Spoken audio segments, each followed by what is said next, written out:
grande debate aqui no Expresso CNN. A partir de agora, temas relevantes com visões diferentes sobre o mesmo assunto, para você construir, então, a sua opinião. A equipe econômica trabalha pela criação de um novo imposto sobre transações digitais nos moldes da extinta CPMF. A nova taxa incidirá sobre pagamentos eletrônicos e não sobre movimentações financeiras. O tema de hoje é necessário um novo imposto para recuperar a economia do nosso país? Os nossos debatedores são Marcelo Feller, advogado criminalista. Boa noite, Marcelo. Boa noite, Mona Lisa. Boa noite, Caio. E Caio Coppola, bacharel em Direito, comentarista político. Boa noite, Caio. Boa noite, Mona Lisa. Boa noite, Marcelo. Boa noite, espectador da CNN. Começamos com você, Caio. Suas primeiras considerações, então, por favor. Bom, eu faço questão de iniciar esse debate marcando posição. Eu sou contra o aumento de impostos, mesmo durante a pandemia. Segundo uma pesquisa do Ibope Inteligência, publicada agora em junho, mais da metade dos brasileiros alegaram redução de renda decorrente da paralisação econômica.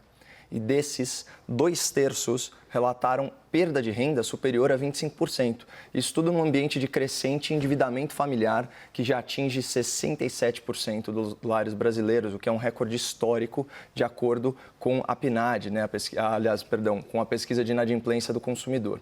Claro que o maior vilão, desse empobrecimento generalizado é a falta de emprego.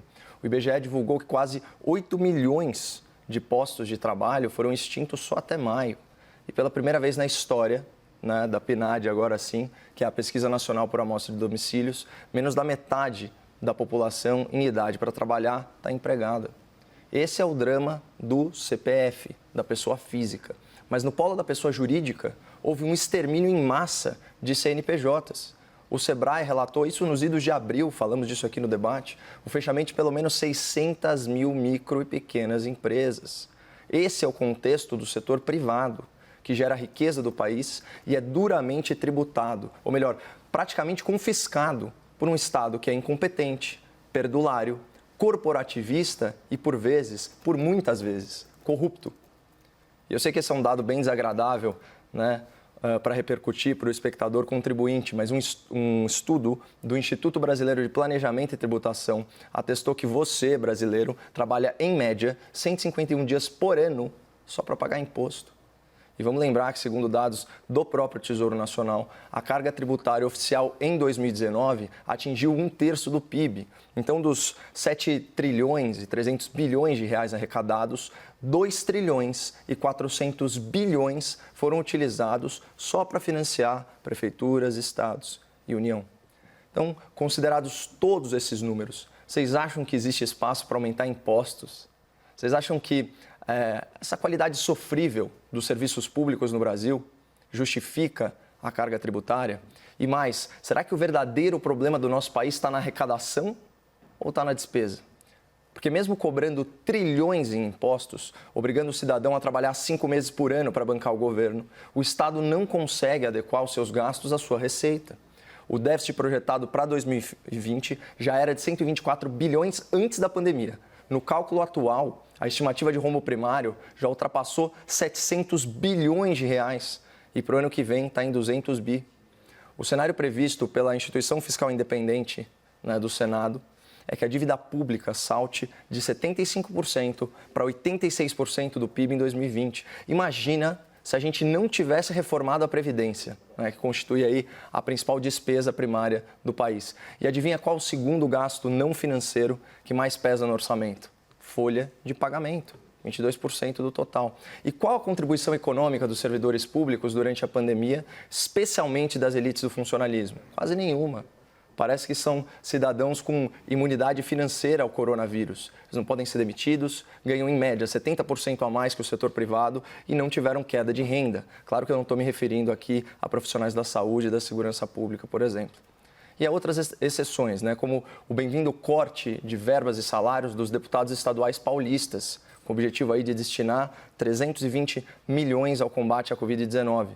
E aqui eu me vejo na obrigação quase constrangedora de parabenizar esses parlamentares simplesmente por eles terem feito o mínimo razoável. Porque isso devia ser procedimento padrão para todo o funcionalismo público nessa crise. Reduzir vencimentos e economizar recursos.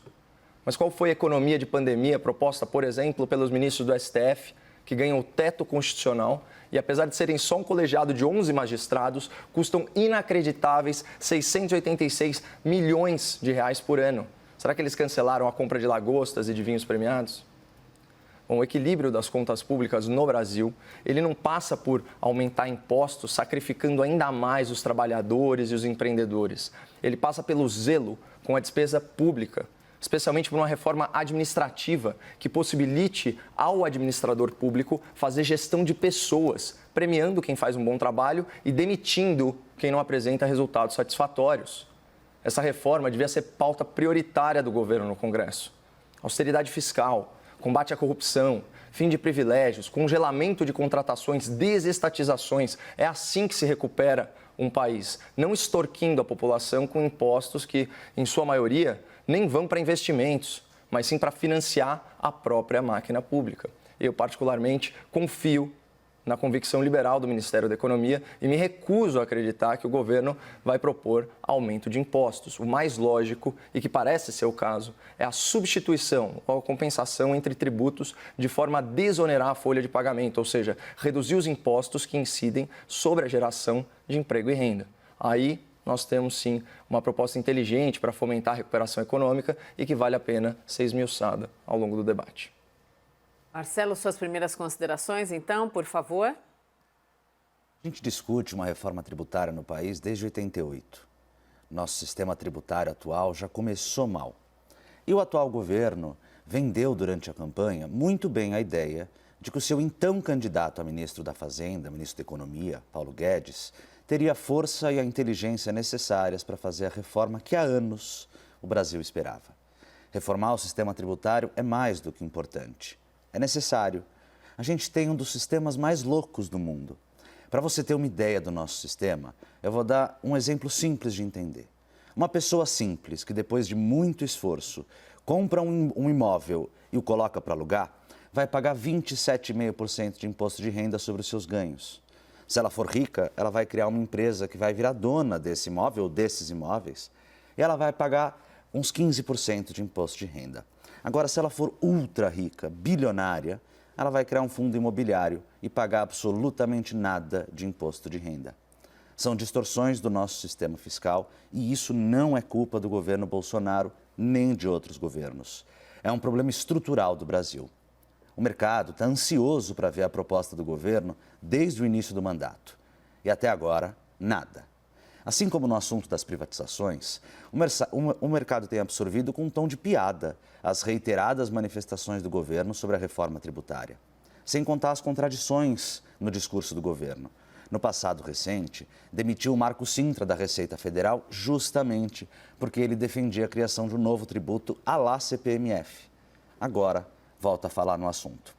Um tributo que tem cara de CPMF, cheiro de CPMF, focinho de CPMF, pode ter outro nome.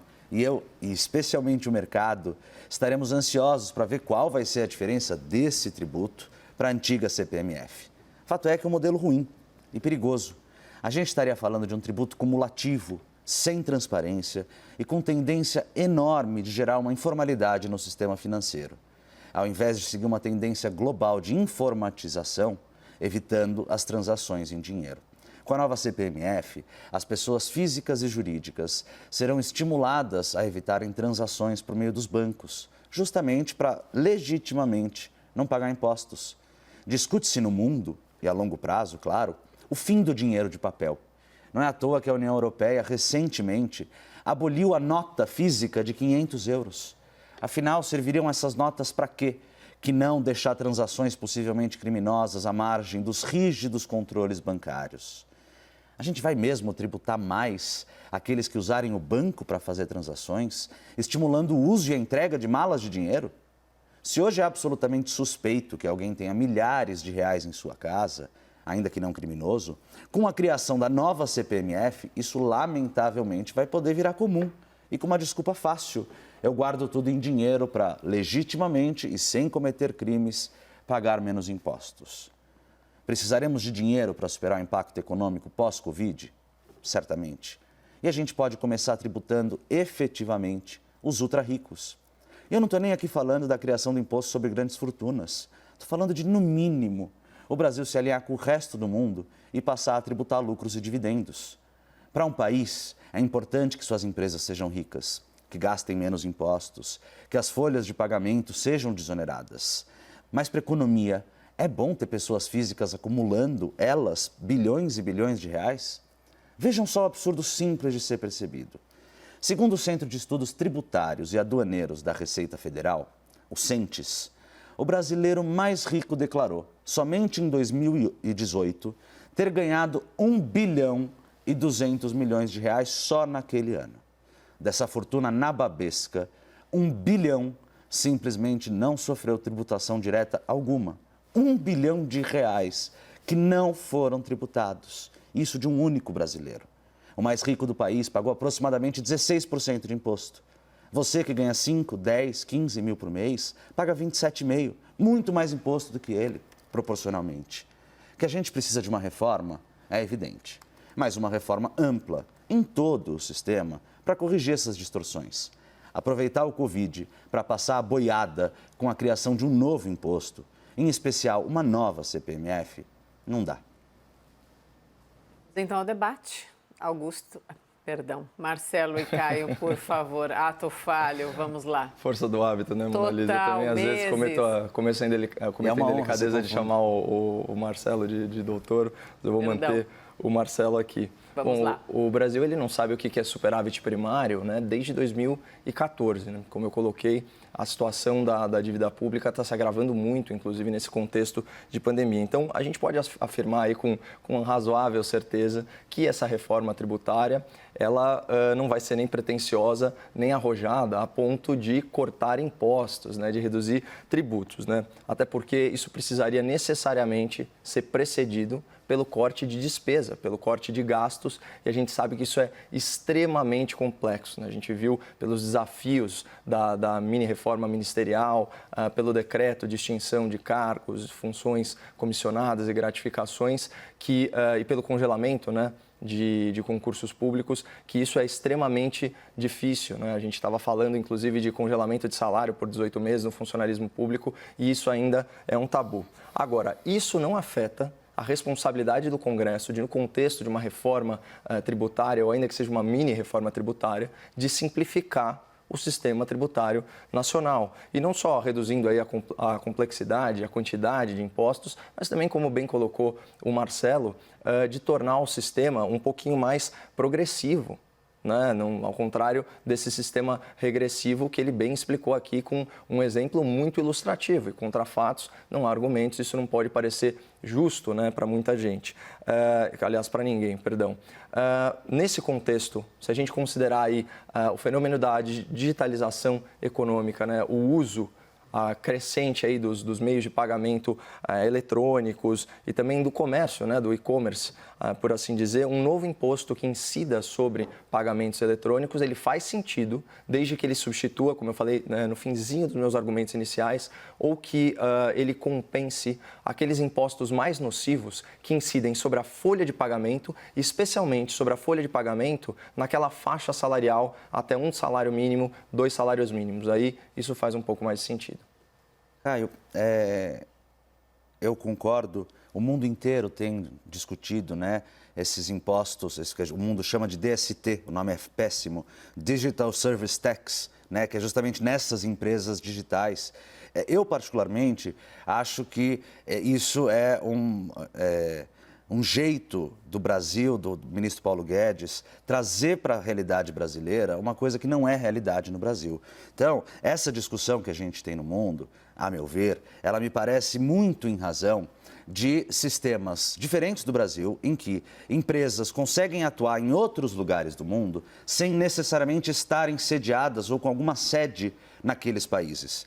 Isso é muito difícil de acontecer no Brasil, né? O Brasil tem um mercado muito grande, né? A gente tem problemas cambiais, burocráticos, mais do que isso, né? A maior parte da nossa população não tem cartão de crédito internacional para comprar de uma empresa digital que não esteja sediada no Brasil. As empresas mundiais que vêm para o Brasil precisam abrir um CNPJ no Brasil para que elas possam atuar e, com isso, elas passam a pagar imposto no Brasil. Eu até antes do debate estava pensando se eu conseguia imaginar alguma empresa internacional, multinacional, que tenha atuação no Brasil e que não tenha uma sede no Brasil, que não pague, não tenha um CNPJ aqui e, portanto, não pague imposto no Brasil, como todas as outras empresas que eu digo não do ramo digital. Eu, particularmente, não cheguei a nenhuma conclusão, eu não consegui pensar em algum exemplo, mas se você tiver algum exemplo, eu queria até ouvir para a gente tentar juntos entender o que isso atingiria essas empresas. Eu vou pegar o gancho no começo da tua fala, né? Quando o ministro anuncia isso, ele usa uma expressão, né? Ele diz que é um imposto sobre transações digitais e não fica muito claro, né, se ele se refere somente a e-commerce. Então, a gente teve que fazer algumas contas, a gente estava nos bastidores, inclusive, conversando, né, com alguns analistas de economia aqui da CNN. Se a gente pensar, a movimentação no e-commerce, apesar de ser crescente, ela ainda não atinge nem R$1 bilhão por dia, né? Isso o comércio por via eletrônica, segundo os dados da Receita Federal. Quando você faz uma multiplicação, né, pelos dias do ano, estamos, acho que, inclusive, num ano bissexto, mas enfim, e você multiplica pela alíquota que estava sendo aventada, que era, de 0,2%, o valor percebido era muito baixo de arrecadação, era de 4,9, 5 bilhões de reais, né, pelas contas que eu fiz aí ao longo do dia. Isso é preocupante porque como esse valor é muito pequeno, Marcelo, fica a ideia, de repente, de um novo imposto sem nenhuma contrapartida, sem aquela substituição, aquela compensação que eu mencionei anteriormente. Outra coisa que a gente precisa saber, a gente vai tributar TED? A gente vai tributar DOC? Isso não ficou claro pelas falas do ministro. E se for para tributar tudo, qual que vai ser a alíquota? Se a alíquota for muito alta, né, num contexto de juro baixo, você está matando praticamente, você está onerando demais as operações financeiras, né? Então, você tem isso.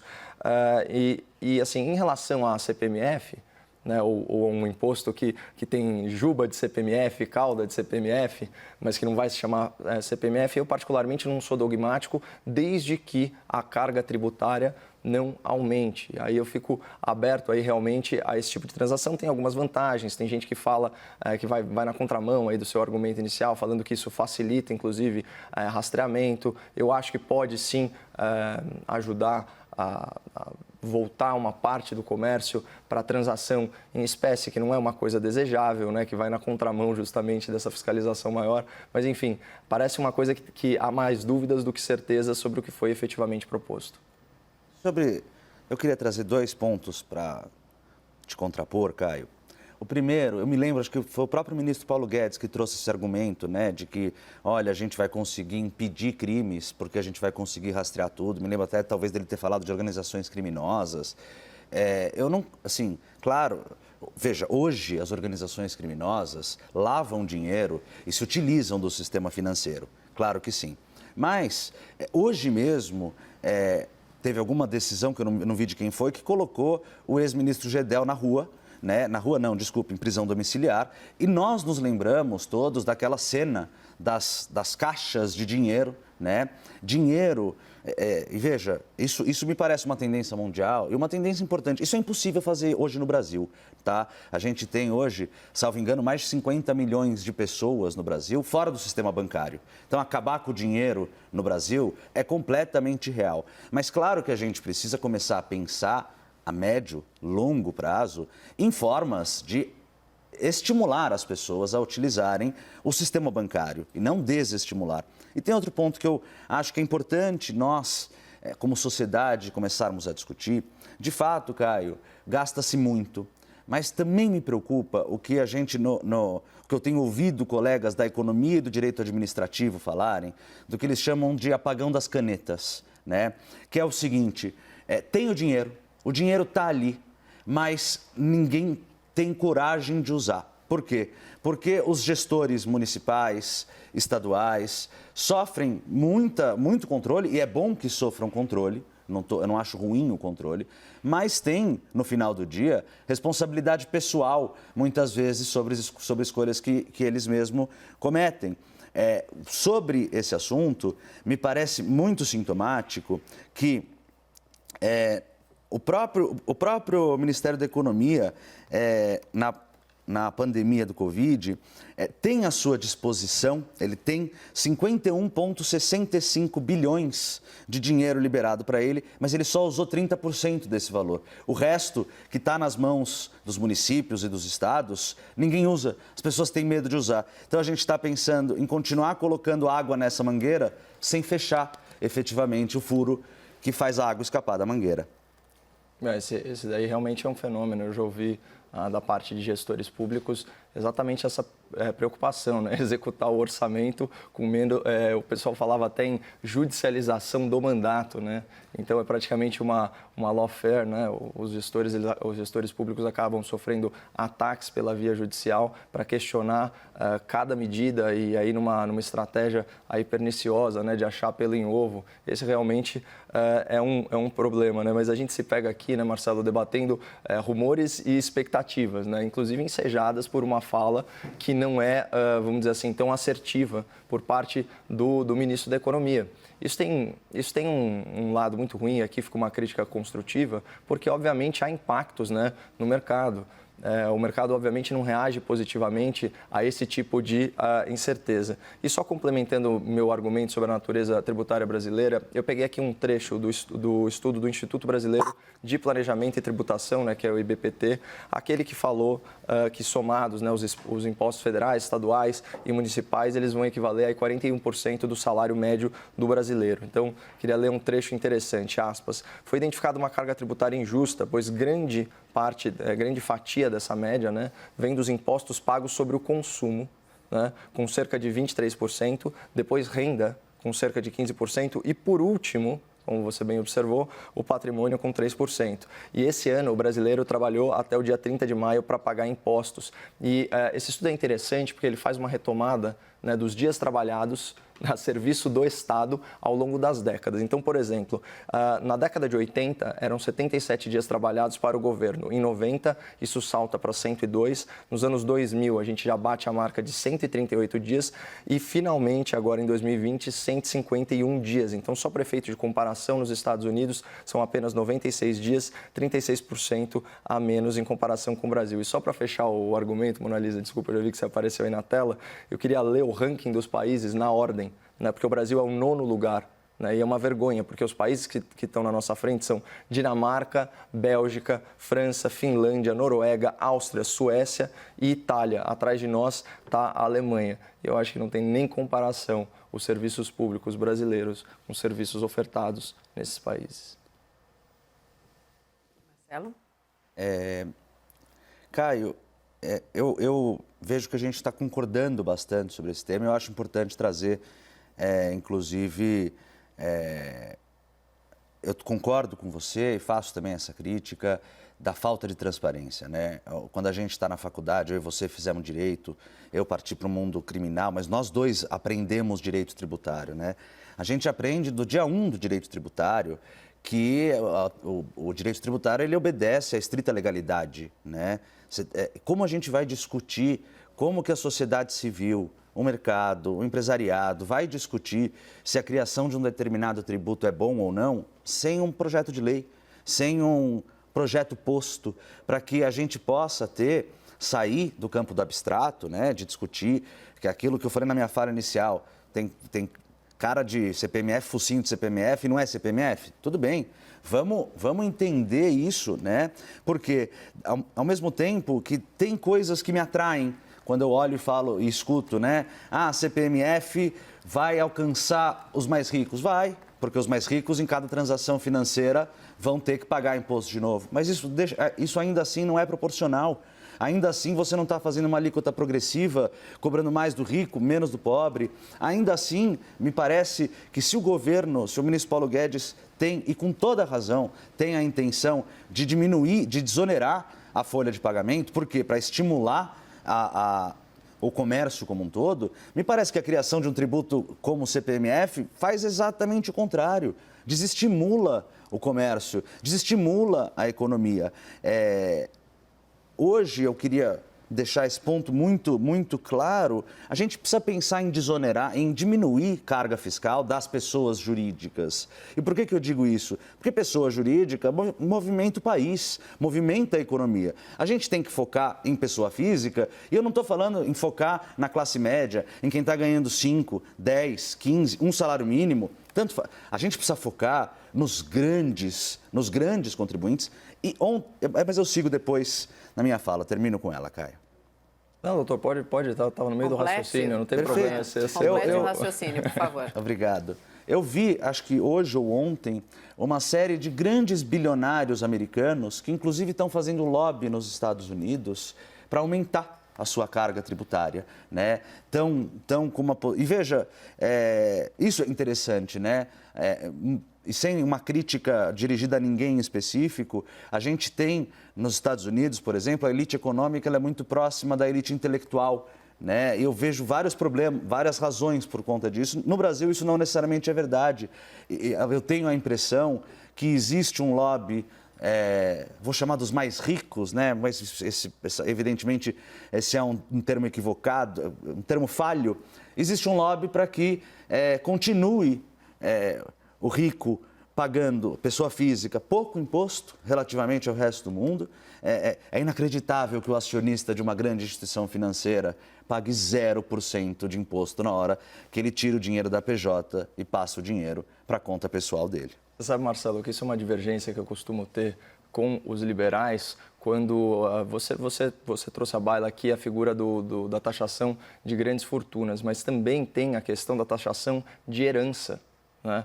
E eu sempre acreditei que a forma menos meritocrática de aquisição de patrimônio é justamente a herança, não é verdade? Então, vamos dizer, porque é um laço absolutamente consanguíneo, né? Óbvio, existe o ato de vontade de você deixar a herança para os seus, mas inclusive na legislação brasileira há limitações, né, a esse ato de vontade. Você tem a herança que é necessariamente distribuída aí entre os seus parentes. Então, nesse sentido, eu não vejo problema nenhum em aumentar a tributação de herança. E já que você mencionou aí os americanos, eles são um excelente exemplo, porque todo o sistema tributário deles é feito para incentivar o altruísmo. Então, aquela história, né? Quem não é generoso por força de caráter acaba sendo por uma questão de legado, né? E até por uma questão de inteligência e de distribuição de patrimônio. Então, é uma legislação que incentiva o estabelecimento de fundações, né? De grandes doações para universidades. Essa proximidade que você falou é real, né? Entre a elite financeira e a elite intelectual. Então, eu acho que o Brasil deveria caminhar seguindo esse bom exemplo, né, justamente no sentido de distorcer, aliás, de resolver essas distorções inerentes ao sistema capitalista, né, que é a miséria extrema e a concentração extrema também de riqueza. Eu não vejo com bons olhos, né? Isso claramente é um desequilíbrio, né? E aí a taxação de heranças iria nesse sentido, chega a ser mais simbólico do que relevante do ponto de vista econômico mesmo. E só voltando a falar um pouquinho da CPMF, é legal, a gente falou o tempo todo na sigla, né? Mas ela significa Contribuição Provisória sobre Movimentação Financeira. E foi a coisa provisória mais longa de todos os tempos, né? Aí ultrapassou uma década a cobrança e ela tinha originalmente, né, o objetivo de melhorar ou de ter toda a renda destinada, né, para a questão hospitalar, da saúde pública, etc. E não foi muito o que aconteceu, né? Houve uma série de desvios, ou vamos dizer assim, da não dotação dessas verbas para as áreas em que ela devia incorrer. Então, a gente tem que ser sempre muito reticente, olhar sempre com muita ressalva quando os políticos criam novos tributos, ainda que sob pretexto de fazer uma substituição, uma compensação tributária com esses tributos que freiam o desenvolvimento nacional, como esses que incidem na folha de pagamento e tornam mais difícil para o empreendedor fazer contratações. Vamos então para os argumentos finais. Começamos com você, Marcelo, por favor. Eu fico feliz com a nossa concordância. Eu acho que eu queria puxar aqui o gancho para terminar falando que você falou de imposto sobre herança, né? Que é um imposto estadual. E eu também acho tão importante a gente reformar isso. E isso me remete à minha fala final de que a reforma tributária ela não dá para ser pensada só sob uma perspectiva federal, né? tem que sentar na mesa o governo federal, o governo estadual, os governos municipais. Eles têm que juntos sentar na mesa e discutirem, como gente grande, como diminuir o impacto fiscal, né, para as empresas e, ao mesmo tempo, eventualmente até aumentando a arrecadação, sem evasão, sem sonegação de tributos. E hoje isso me parece muito difícil, né? Eu tenho a impressão, às vezes, que o ministro Paulo Guedes está fazendo um jogo, vendo qual é o termômetro, né? Joga a informação da CPMF, vê como a sociedade civil, os empresários vão reagir. Eu preferiria, sinceramente, que ao invés de fazer esse termômetro, ele tivesse sentado com os secretários de cada estado, dos municípios, juntos pensando aquilo, um dos motes pelos quais foram eleitos, aprovar de forma ampla e bem feita uma reforma tributária no país. Aí os seus argumentos finais, por favor. Eu reitero aí essa crítica de tratar um assunto tão sério, de tanta repercussão, inclusive um assunto ao qual o mercado é muito sensível, nessa lógica de balão de ensaio.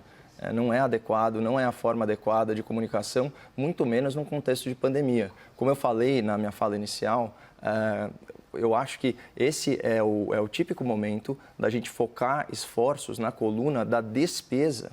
Né? O que a gente está promovendo vai na contramão da boa gestão fiscal. Por exemplo, aquele seguro imposto aprovado pelo Congresso Nacional, que dá um verdadeiro arrego fiscal para estados e municípios que podem baixar suas arrecadações e sem nenhuma contrapartida, né, receberem aí incentivos aí na ordem de dezenas e dezenas de bilhões de reais do governo federal que vão pagar a conta da queda de arrecadação tributária enquanto durar a situação emergencial de saúde, isso não é uma política pública séria, né? Isso é um desincentivo à responsabilidade fiscal, que foi uma conquista aí de décadas, né? Uma conquista lenta, a passos de formiga do Legislativo e, por extensão, do Estado brasileiro.